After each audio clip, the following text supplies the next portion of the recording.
शुरुआत करते हैं खास खबरों के साथ। खबर एटा से, जहां पर विद्युत व्यवस्था अब चरमराते हुए नजर आ रही है। बड़ी जवाहरगंज पिक्चर पुरानी पुलिस चौकी के बाहर अचानक विद्युत पोल झुक जाने से अफरा तफरी मच गई और गनीमत रही कि पोल टूटकर नीचे नहीं गिरा है। बता दें कि नगर में दर्जनों स्थानों पर विद्युत तार लटके हुए हैं, लेकिन उन्हें सही करने की हिमाकत अभी विभाग के द्वारा नहीं की गई है।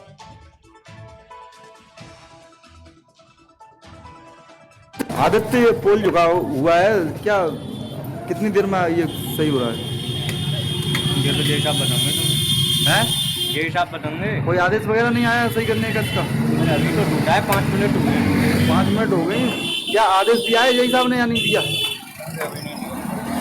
आदेश मिला बिजली का, यहाँ से बिजली का कॉल किया सबसे पहले, बिजली का अच्छा बताया है। क्या बताया? कि वहाँ पोल टूट गया। आप लिखित में लाने में ना आप जी जी कौन, दोनों है या एक दोनों कागजों में? आदत से ये पोल झुका। वहीं खबर सिद्धार्थनगर से है, जहां पर बाढ़ का कहर लगातार जारी है। जिले में लगभग 500 गांव बाढ़ की चपेट में आ गए हैं। बता दें कि इन दिनों लोगों को काफी समस्याओं का सामना भी करना पड़ रहा है। लोगों के पास राशन तक नहीं बचा है। वहीं तटबंध टूटने से लोग अपना सामान और राशन तक नहीं बचा पाए। इस दौरान सांसद जगदम्बिका पाल के पुत्र ने बाढ़ पीड़ितों में राशन वितरण किया है।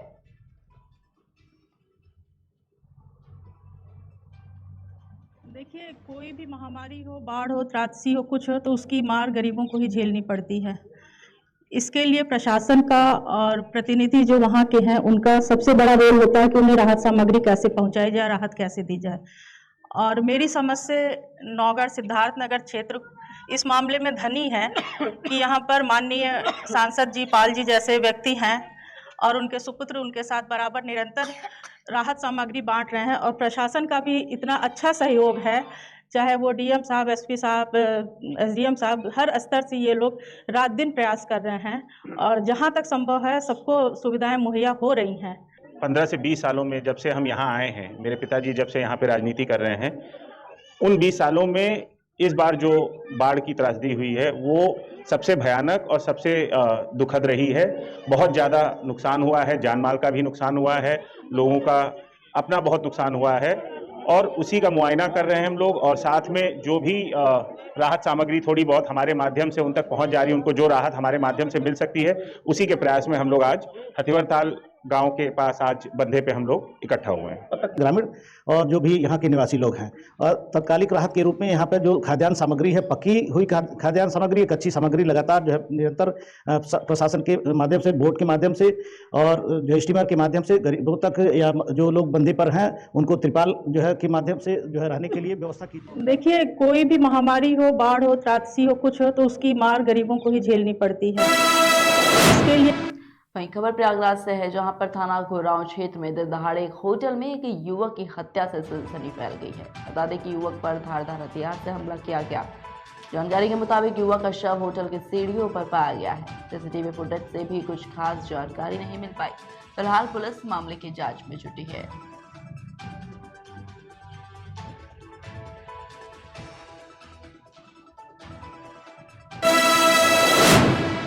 वही खबर प्रयागराज से है, जहां पर अपहरणकर्ताओं के चंगुल से भागकर एक छात्र ने अपनी जान बचाई है। बता दें कि छात्र देर रात अपने घर नहीं पहुंचा, जिसके बाद परिजनों को झूसी थाने में लिखित तहरीर दी गई। वहीं अगले दिन सुबह जब छात्र के होश आया तो छात्र ने देखा कि वह कार में बंद था।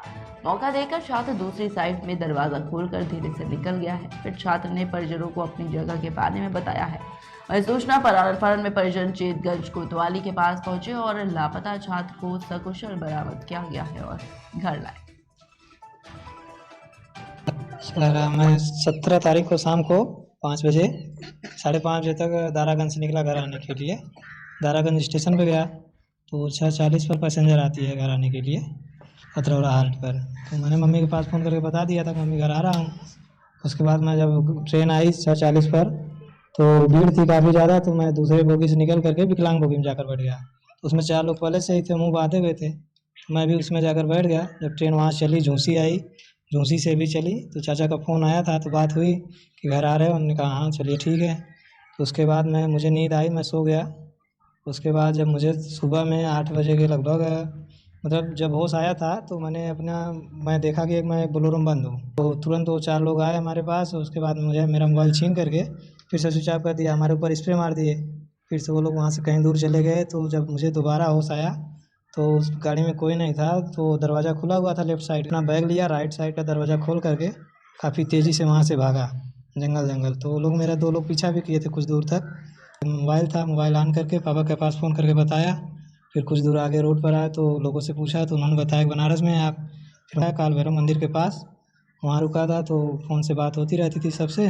तो गांव के एक चाचा थे पुलिस में, तो उन्होंने कहा कि चेतगंज थाने पर चले जाओ आप, मैं वहीं आ रहा हूँ, आपको रिसीव कर लूँगा। तो मैं जाकर वहीं मेरे भाई के फ़ोन में वहीं खबर फिरोजाबाद से है, जहां पर 2 पक्षों में 15 फरवरी को हुए एक विवाद को लेकर 26 फरवरी को रिपोर्ट दर्ज हुई थी, जिसमें अभी तक पुलिस ने कोई कार्रवाई नहीं की है।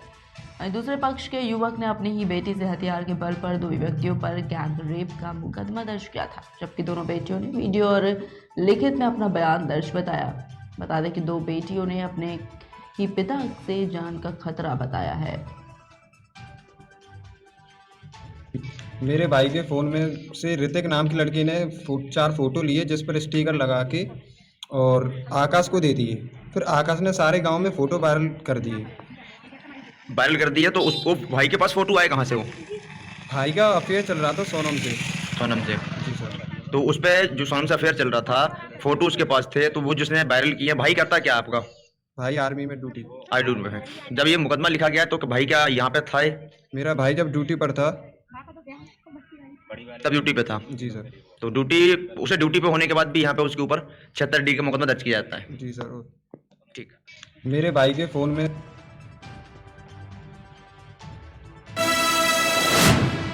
वही खबर फिरोजाबाद से है, जहां पर कुछ दिनों पहले एक विधवा महिला को दबंगों ने गोली मारी थी। वही FIR दर्ज होने के बाद 1 महीना बीत जाने के बाद पुलिस ने अभी तक कोई कार्रवाई नहीं की है।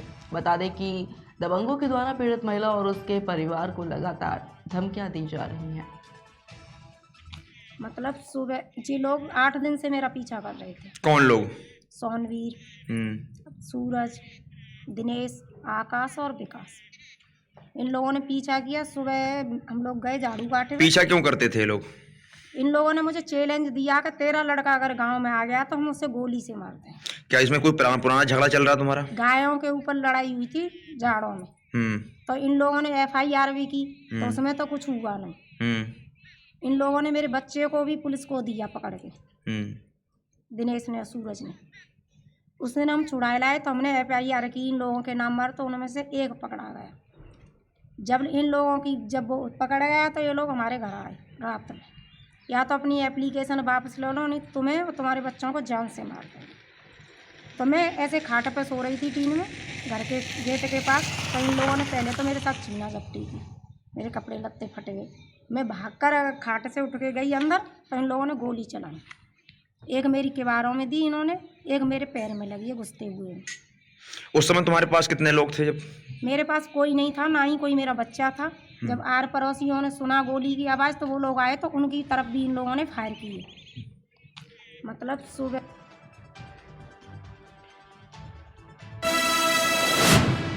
वही खबर वाराणसी से है, जहां पर नमामि गंगे ने प्राचीन बिंदु माधव की आरती का आयोजन किया है और नमामि गंगे काशी क्षेत्र के संयोजक के नेतृत्व में सदस्यों ने आत्मनिर्भर एवं आरोग्य भारत की कामना से भगवान बिंदु माधव को माखन मिश्री का भोग लगाया है।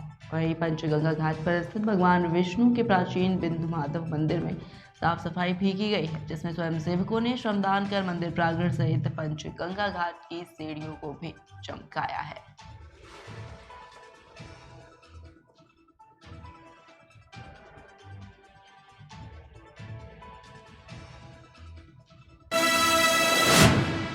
वहीं खबर महाराष्ट्र के पालघर से है, जहां पर एक बार फिर से भारी बारिश से किसानों के लिए मुसीबत बन गई है। खेत में जल जमाव की वजह से फसलों को लगातार नुकसान पहुंच रहा है।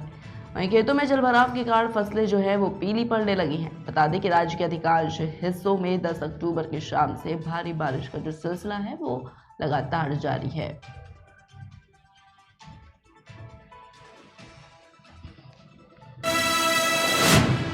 वही खबर सोनभद्र से है, जहां पर म्यूरपुर में हवाई पट्टी विस्तारीकरण के जद में आने वाले प्रभावित ग्रामीणों का 5 सदस्यीय प्रतिनिधिमंडल एवं ग्रामीण ने जिलाधिकारी से मिलकर विस्थापन से आने वाली समस्याओं से अवगत कराया है।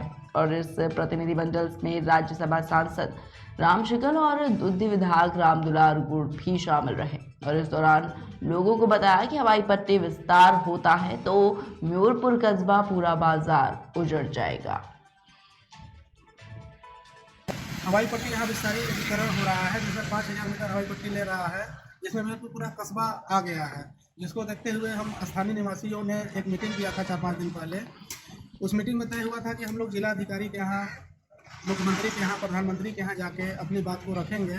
हम लोग जिलाधिकारी के यहाँ जाके एक पत्र दिए हैं। उस पत्र में हम लोग ने दर्शाया है कि हवाई पट्टी जो 500 मीटर हवाई पट्टी का पूरब छोर पर बढ़ाया जा रहा है, उसको पश्चिम छोर पर कर दिया गया है। पश्चिम छोर पर अगर हवाई पट्टी हो जाता है तो सरकार को जंगल की ज़मीन ज़्यादा मिल जाएगी, धारा 20 की ज़मीन ज़्यादा मिल जाएगी। जो उस छोर पर लोग प्रभावित हो रहे हैं उन्हें अच्छा खासा सरकार मुआवजा दे और पुनर्वास का उनको व्यवस्था भी करे सरकार। अगर म्योरपुर में बढ़ाती है तो 50 गांव का सेंटर CSC वो चला जाएगा, रेंज ऑफिस चला जाएगा। 2000 बच्चे बेला स्कूल में पढ़ते हैं, उनका शिक्षा से वंचित हो जाएंगे। 50 गांव का सेंटर खेल मैदान है वो ख़त्म हो जाएगा, थाना ख़त्म हो जाएगा, 3 मंदिरें हैं म्योरपुर में वो ख़त्म हो जाएंगी, एक मस्जिद है वो ख़त्म हो जाएगा। मतलब कुछ भी नहीं बचेगा।